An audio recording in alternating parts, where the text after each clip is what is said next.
사욕에 물들었으면 자유가 병들게 된 거고, 병든 자유로 자기가 하고 싶은 것을 추구하게 되면 결국은 천국의 반대 방향으로 가게 되는 거예요.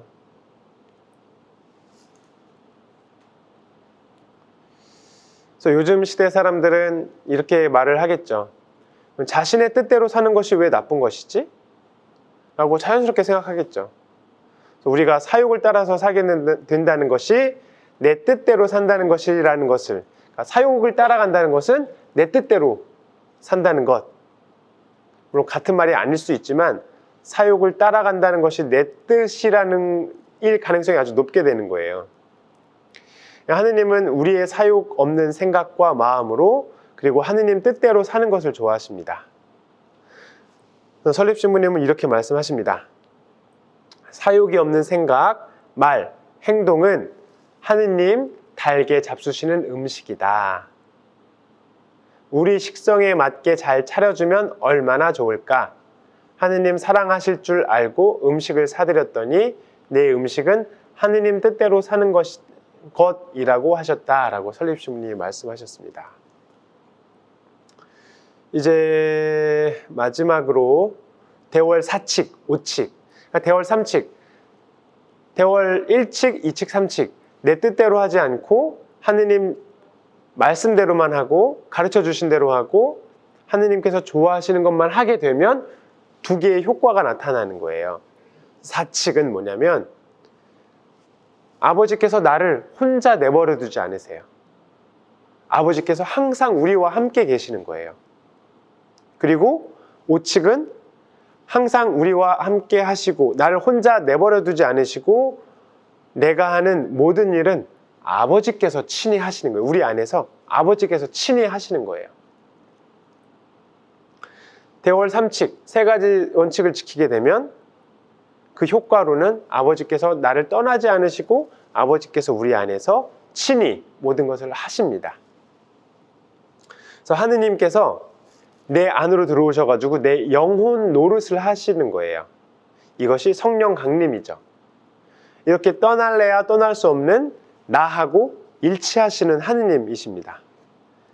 그러니까 하느님께서 내 영혼의 노릇을 하고 계시니까 내가 하는 모든 일을 아버지께서 하시는 거죠. 그러니까 영혼이 살고 그 생각하고 말하고 하는 것이 이제는 하느님께서 살고 하느님께서 생각하고 하느님으로 행동하고 하느님으로 말하는 것. 이 하느님은 떠날래야 떠날 수 없는 하느님이십니다. 그러니까 면형, 그 하느님께서 결합되어 있는 그 성체, 그 면형이 예수님과 그 관계를 뗄 수 없듯이 이제 우리도 하느님께서 우리 안에 계시게 되면 우리와 하느님이 떨어질 수 없는 관계가 되는 거죠. 대월 1칙, 2칙, 3칙을 잘 준수하게 되면 자연스럽게 그 효과를 누리게 될 것입니다. 우리가 우리 뜻대로 하지 않고 하느님의 뜻을 따르고 하느님께서 가르쳐 주신 것들, 또 하느님께서 좋아하시는 바를 애써 행하려 하면 우리는 변화될 것입니다. 이 변화는 한순간에 이루어지지는 않습니다. 빛이 우리 안에 서서히, 지금 이렇게 밝은 빛이 저한테 오고 있잖아요. 이 밝은 빛이 한 번에 오지 않고 아주 서서히 조그만 서서히 은은한 빛부터 시작해서 그게 천천히 밝아오게 되는 거예요. 느끼고 계시죠? 우리 안에 사욕, 제가 얼마 전에 강의할 때 그 사욕 중에서 가장 큰 건 지배욕 같아요. 지배. 내가 이 집안을 지배하고 싶은 욕구, 내가 저 사람을 지배하고 싶은 욕구. 저 형제님 너무 마음에 안 들어. 저 형제님 이렇게 해야 되는데 그게 그렇게 하지 않으면 제 안에서는 부하가 막 치밀어 오르는 거예요. 왜 저렇게 하지 않지? 저 자매님 왜 저렇게 하지 않는 거야? 지배하고 싶어요. 저 자매님 좀 어떻게 좀 했으면 좋겠는데, 어떻게 했으면 좋겠는데 라는 그 지배욕이 사욕의 가장 쉽게 얘기할 수 있는 예거든요. 교만인 거죠, 사실. 교만. 그러니까 하느님께서 천지 만물을 다 지배하셔야 되는데 내가 지배하고 싶은 게 사욕이에요. 많은 분들이 텔레비전을 보면서 막 욕을 하세요. 세상 말세야. 세상 말세야. 이거는 있을 수 없는 일이야. 하느님께서 온 세상을 다 지배하신다는 생각을 못 가지고 내가 지배하고 싶은 거예요. 이렇게 못하고 있는 걸 내가 어떻게, 저 사람, 저 대통령은 이렇게 해야 되는 거고, 이 사람은 이렇게 해야 되는 거고, 이렇게 해야 되는데 내가 지배하고 싶은 욕구가 이 안에서 있기 때문에 부하가 치물고 화가 나고, 이것도 안 되면 슬퍼지고, 이것도 안 되면 우울해지는 거고, 내가 지배하고 싶은 욕구 때문에 생기는 것들입니다. 이 지배하고 싶은 욕구는 교만이라는 그 마귀가 넣어준 독소 때문에 일어나는 거예요. 그것이 사욕입니다. 사욕이 없으면, 우리 안에 사욕이 없으면 하느님 마음에 드는 그 마음이 되는 거잖아요. 그러면 성령의 빛이, 우리가 지배하고 싶은 욕구가 없게 되면 성령의 빛이 자연스럽게 들어오게 돼요. 자연스럽게 들어오는 게 어떻게 들어온다? 서서히 들어온다. 너무 느리게 들어온다. 그러나 우리가 실망하지 않고 그 빛을 기다리면 온다. 100% 온다는 게 중요한 거죠. 마귀는 우리한테 끊임없이 실망을 하게 해줘요. 난 이거밖에 안 되는 건가. 예수님은 그거밖에 안 되는 여러분들을 부르신 거예요. 잘하는 사람을 부르는 것이 아니라 못하는 사람을 부른 거예요. 그 모양 그 꼴인 사람을 부르시는 거예요. 수도자의 본분은 성령을 모시는 데 있어요. 강창근 바오로라는 이 인간을 내 뜻대로 하지 않고 쏙 빼고 성령께서 쏙 제 마음 안으로 들어오시는 게 우리의 수도자의 본분이에요. 여러분들의 본분은 뭐예요?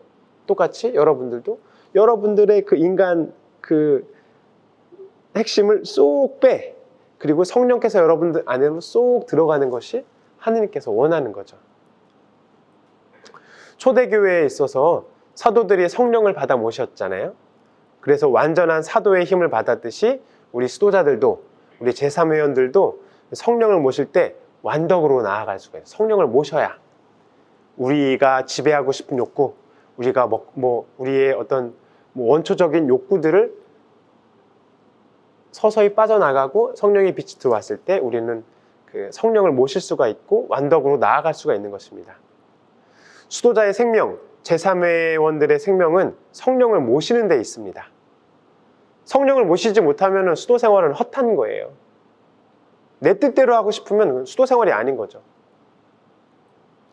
왜냐하면 성령의 도우심이 없이는 정결하게, 가난하게, 순명하면서 살 수가 없어요.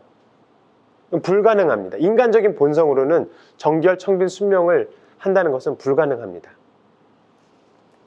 우리는 본래 하느님의 모상대로 태어났어요. 그죠? 하느님의 모상대로 태어났는데 인류가 타락을 했어요. 아담과 하와가 선악과를 따먹으면서 원죄를 저지르게 됐고 우리의 자유가 망가졌고 손상되었고, 이 자유를 회복시키기 위해서 누가 오셨어요? 하느님의 아들 예수님께서 십자가에 못 박혀 돌아가셨고, 그 십자가에 못 박혀 돌아가신 것을 우리가 바라보면서 우리의 자유가 천천히 회복되고 있는 건데, 이 천천히 회복되는 것은, 그 과정은 점성, 침묵, 우리가 작은 것에 충실하게 되고 우리가 작아지려는 노력, 나를 절제하고 극기하고 내가 하고 싶은 것을 하지 않고 하느님께서 원하는 것을 하게 되고, 자작대로 내 뜻대로 하지 않고 하느님 뜻대로 하려고 하고, 하느님께서 가르쳐 주신 것만 하게 되고 하느님께서 좋아하시는 것만 하게 되면 하느님께서 우리를 떠나지 않으시고 하느님께서 친히 우리 안에서, 성령께서 우리 안에서 우리의 행동을 하게 되시면 우리는 하느님의 모상을 회복하게 되는 거죠.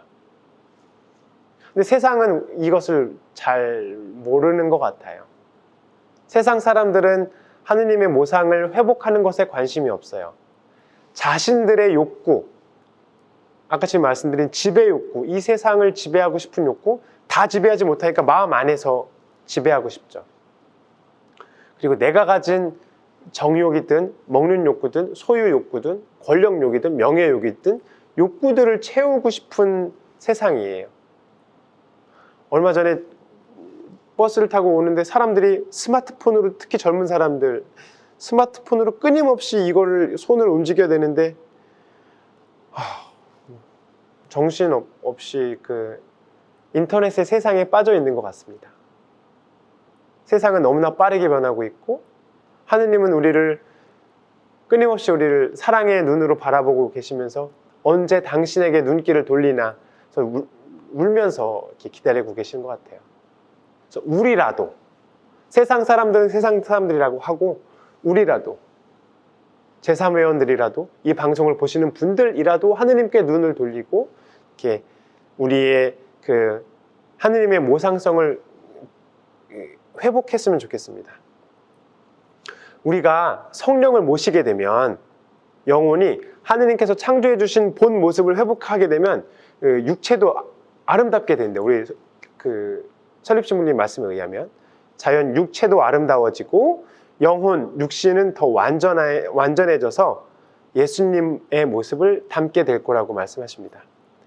이렇게 성령을 모시고 살아가는 영혼은 영적으로 깊은 경지에 들어가서 이 세상에서부터, 저 세상에 가서가 아니라 천국의 생활을 여기서부터 하게 되는 거예요.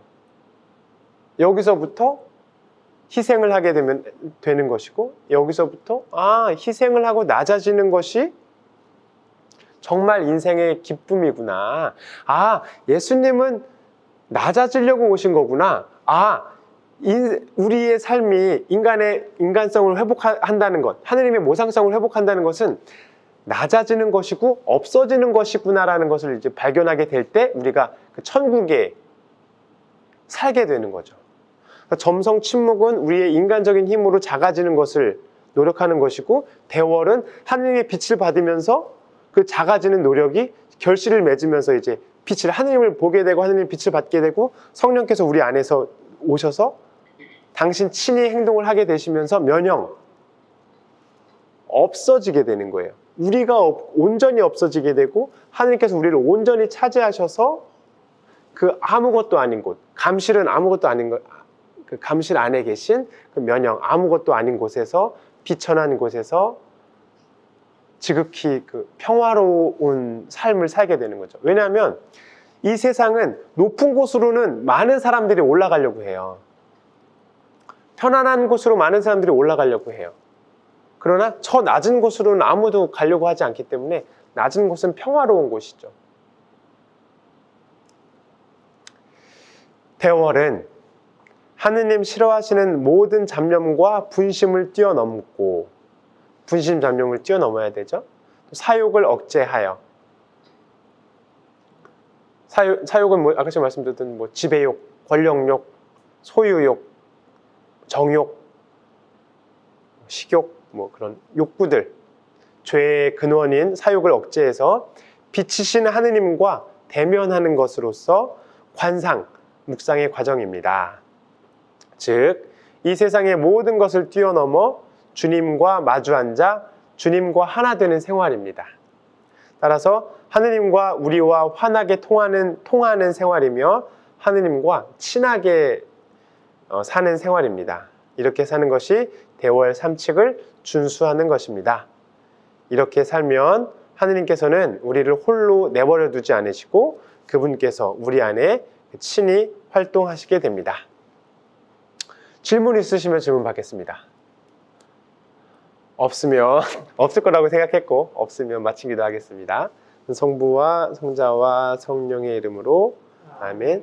영광이 성부와 성자와 성령께 같이 이제와 항상 영원히 아멘.